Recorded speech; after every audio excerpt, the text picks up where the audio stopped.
Bismillahirrahmanirrahim. Assalamualaikum warahmatullahi wabarakatuh. Alhamdulillah, salatu wassalamu ala rasulillah wa ala alihi washabihi wa man tabi'ahum wa mawalah, la hawla wa la quwata illa billah, amma ba'd. Hadirin pemirsa jamaah dimanapun saja berada, pada hari ini, hari Senin, kita bertemu lagi untuk membahas tentang kitab Syarah Waraqat dan Matan Waraqat oleh Syekh Al-Juwaini atau yang disebut dengan Imam Al-Haramain, dan syarahnya juga oleh Syekh Jalaluddin Al-Mahalli dan juga Ahmad Ad-Dimyati, syarah hasyiah daripada Syarah Waraqat. Dan pada kesempatan yang baik ini saya akan mencoba melanjutkan setelah kemarin kita membahas tentang mahdzur. Jadi sekarang kita menginjak kepada bab al-makruh. Wal makruhu min haitsu wasfuhu bil karahah. Jadi makruh dilihat dari sisi sifatnya dinamakan karahah. Itu adalah mayusabu ala tarki imtisalan wala yu'aqabu ala fi'lihi. Jadi perkara yang apabila ditinggalkan, ya, imtisalan dengan niat berharap pahala kepada Allah, ya, berharap untuk mematuhi daripada perintah Allah Subhanahu wa taala, maka wala yu'aqabu ala fi'lihi. Dia akan mendapatkan pahala. Apabila dilakukan, dia tidak akan mendapatkan siksa. Itu pengertian daripada bab tentang makruh ini. Jadi mayusabu ala tarkihi imtisalan wala yu'aqabu ala fi'lihi. Setiap perkara yang meninggalkannya dia dengan niat karena mematuhi daripada perintah Allah, ya, dan itu akan mendapatkan pahala dari Allah, dan melakukannya tidak akan mendapatkan siksa. Nah,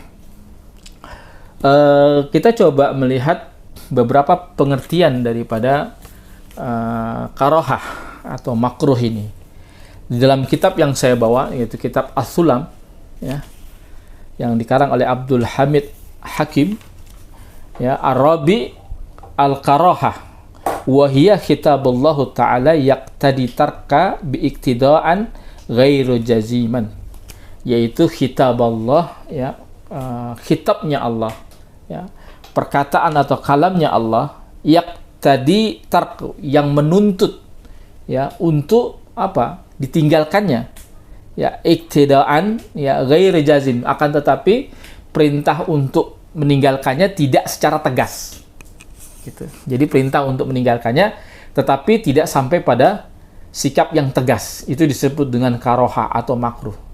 Kalau kemarin kita bahas tentang yang namanya tahrim atau haram, itu adalah wa huwa kitaballah, ya, yaqtadi tarka iktidaan jaziman, ya, tuntutan, ya, untuk meninggalkan perintah, meninggalkan larangan tersebut, untuk meninggalkannya itu iktidaan jaziman, yaitu dengan syarat yang tegas. Itu namanya haram, ya, dia harus dengan dalil yang qat'i, ya. Sedangkan di bawah daripada itu adalah karoha, adalah ghairu jaziman, dia tidak secara tegas. Itu. Baik, saya lanjutkan. Gitu. Kemudian menurut Al-Imam Abu Zahra, ya, di dalam kitab yang berjudul Ushulul Fiqh, ya, yang saya bawa ini, ya, di halaman 45 dijelaskan bahwa al-makruh inda jumhur fuqaha, ya, adapun bab makruh, ya, di dalam menurut para ulama kebanyakan al-fiqh adalah huwa ma talabu syar'i kafa anhu, ya, jadi dia talaban ghairu mauzim bi anakana minhan anhu, gitu. Jadi dia menurut pendapat jumhur, ya, kebanyakan, ya, tadi saya sudah bawakan dari beberapa kitab, ya, seperti hasyiah, matan, dan syarahnya, dan juga di kitab As-Sulam At-Taufiq, dia adalah yang tidak jelas, ya, kebencian terhadap berita-berita yang tidak jelas, banyak bertanya tanpa adanya realitas. Bukan, maksudnya adalah pendapat jumhur ulama adalah makruh adalah suatu larangan syara terhadap suatu perbuatan, tetapi larangan tadi tidak bersifat pasti. Ya, lantaran tidak ada dalil yang menunjukkan atas haramnya perbuatan tersebut. Berbeda dengan zina, keharamannya jelas. Kemudian makan riba jelas. Kemudian mencuri jelas. Keharamannya jelas. Tetapi ada perkara-perkara yang kalau ditinggalkan, ya, dia haramnya tidak sampai pada tahap yang jelas. Ya, itu yang jelas pengertian daripada karohah ini. Gitu. Lalu dilanjutkan lagi, ya. Menurut Imam Abu Jahra dijelaskan juga di sini bahwa wayan kasimu makruhun kismaini. Makruh itu dibagi menjadi dua. Ya, pertama adalah yang sifatnya al-makruhu karahatu tahrim, ya. Jadi ada makruh yang sifatnya itu litahrim, ya, dekat kepada keharaman, ya. Lalu yang kedua adalah wa makruhu karahatu tanziyah. Jadi makruh yang sifatnya itu tanzih, ya. Dia tidak sampai kepada litahrim, gitu. Ya. Jadi menurut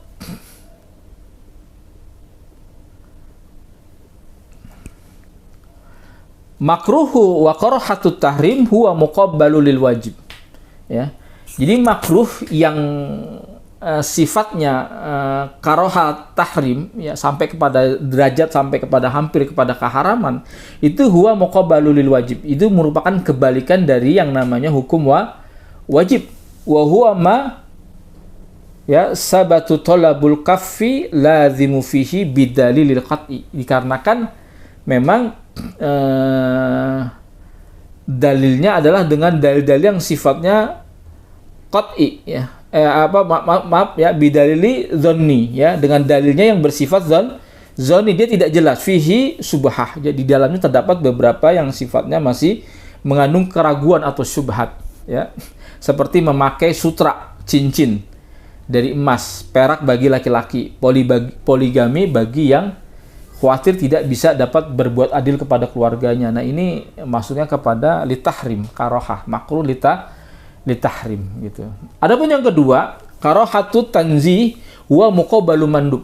Ya, jadi di sini makruh yang sifatnya tanzih itu masih berlawanan, ya, dengan kata yang sifatnya mandub. Mandub itu artinya apa? Mandub itu sunnah artinya. Ya, lilman wa na'rifuhu yatafaqqa ma'a ta'rif jumhurul fuqaha, ya. Jadi makruh tanzih itu adalah definisinya sama dengan definisi yang dirumuskan oleh para fuqaha, ya. Lalu kemudian di dalam kitab Nafahat, ya, di sini dijelaskan dalam kitab Nafahat, ya,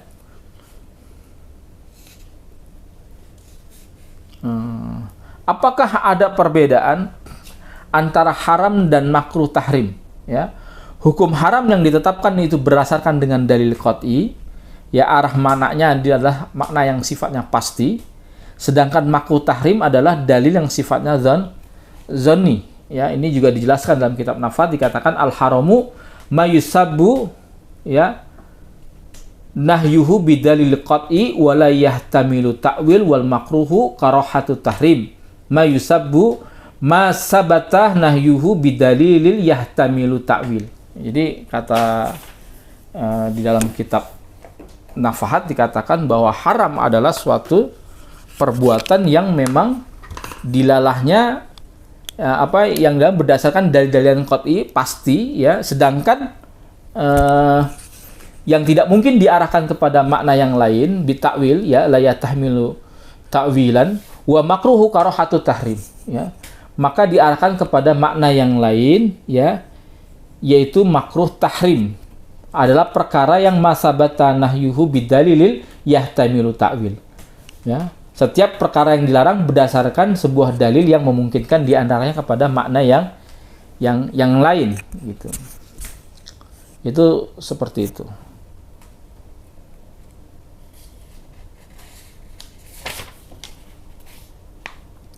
Di sini perbedaan antara farqu bainaha wa baina karahat tanzih, anna karahatu tanzih ma la yu'aqabu ala fi'lihi bi khilafin karahatu tahrim fa innahu yu'aqabu ala fi'lihi. Ya. Perbedaan antara makruh tahrim dan makruh tanzih adalah bahwa melakukan makruh tanzih dia tidak akan mendapatkan siksa, berbeda dengan makruh tahrim, maka melakukannya dia berpotensi mendapatkan yang namanya siksa yu'aqabu ala fi'lihi. Itu. Lalu ada pertanyaan, apa sih bedanya antara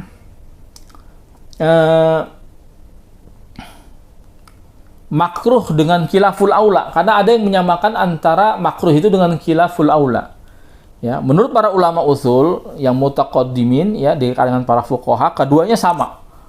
Ya, tetapi menurut ulama mutaakhirin dari golongan fuqaha itu maknanya berbeda. Ya, di sini dijelaskan juga dalam kitab Nafahat. Ya, dikatakan wal makruhu ya ila akhiri syamilu khilafin aula wa huwa makana binahyin ghairu makhsusin kahnahi an tarkil mandubat ya mustafad min awamiriha li anna amra bi syai' nahyun an didhi wa huwa aslu istilahan al-usuli wa in khalafa fihi ba'da mutaakhirin fuqaha wa minhum musannifu fakhusul awwalu bimakruhu wa tsani bi khilafin ula. Ya, jadi di sini dikatakan bahwa menurut para musannif di sini ya makruh itu menyangkut khilaful aula, ya syamilu khilaful aula, ya yakni yang tidak menggunakan sigat larangan khusus atau larangan jelas seperti larangan meninggalkan sunnah-sunnah diambil daripada perintah-perintah sunnah, ya. Contoh misalnya meninggalkan siwak, ya. Siwak itu sampai kebalikan daripada sunnah mandub yang sifatnya sunnah muakkadah, ya, karena ada kata-kata lau an asyqa ya laula an asyqa la amartuhum bisiwak fi kulli shalah. Jadi kalau tidak memberatkan umatku ya ala ummati la an asyqa ala ummati la amartum, pasti aku akan perintahkan.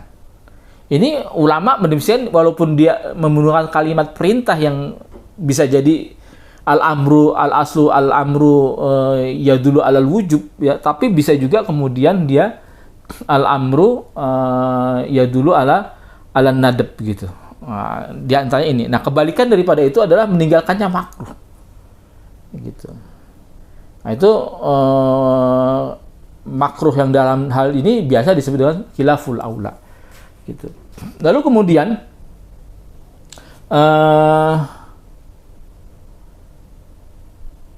saya lanjutkan lagi ya.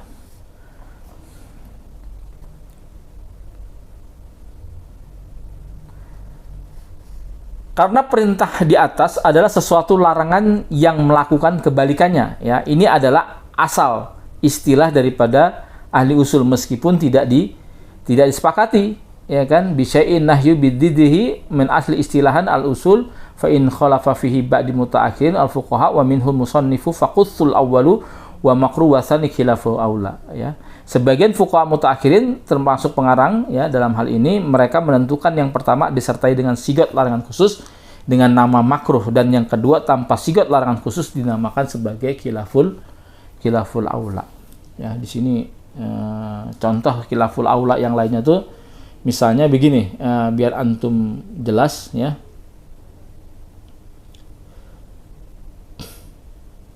Misalnya sholat di luar waktu itu haram. Misalnya antum kerjakan sholat subuh di waktu duha, itu hukumnya haram sebetulnya. Tapi sholat di akhir waktu, ingin mendekati habisnya waktu, itu makruh. Padahal ketika itu antum sebenarnya bisa sholat di awal waktu. Nah, di awal waktu itu hukumnya sunnah. Ya, di akhir waktu, ya di pertengahan daripada waktu haram sampai waktu kepada sunnah, itu yang namanya khilaful aula. Ya, jadi dia menyalahi daripada keutamaan di awal waktu gitu. Syekh Jalaluddin Al-Mahalli dalam syarah ya di kitab Syarah Jam'ul Jawami ya, ini kitabnya saya bawa kalau nggak salah. Sebentar. Dari mana? Ah, ini dia. Nah, ini matan dari Jam'ul Jawami di halaman 114 ya. Di situ dijelaskan bahwa wa innal amra bisyai'in, ya kan, yafidun nahyi antarkihi fakilaful aula. Ya, jadi maka sesungguhnya perintah melakukan sesuatu yang bermakna larangan untuk meninggalkannya. Ya, inilah yang disebut dengan kilaful aula. Ya, meninggalkan sholat fajar, padahal antum mampu untuk melakukan sholat, itu namanya kilaful aula. Antum tidak sholat duha, ya, tidak sholat duha, padahal ada beberapa dalil yang menguatkan daripada sholat duha, itu namanya kilaful aula. Ya, bermakna makruh. Ya. Jadi itu pengertian daripada makruh. Demikian pertemuan kita pada pagi hari ini. Mudah-mudahan insyaallah membawa manfaat bagi kita semua, dan demikian penjelasan dari apa yang saya jelaskan dari beberapa kitab, dari kitab Matan Waraqat, Syarah Matan Waraqat, Jam'ul Jawami, kitab usul fikih, matan daripada Jam'ul Jawami, ada Lubul Usul dan sebagainya. Demikian dari saya, kurang lebihnya mohon maaf, bila taufik wal hidayah. Wassalamualaikum warahmatullahi wabarakatuh.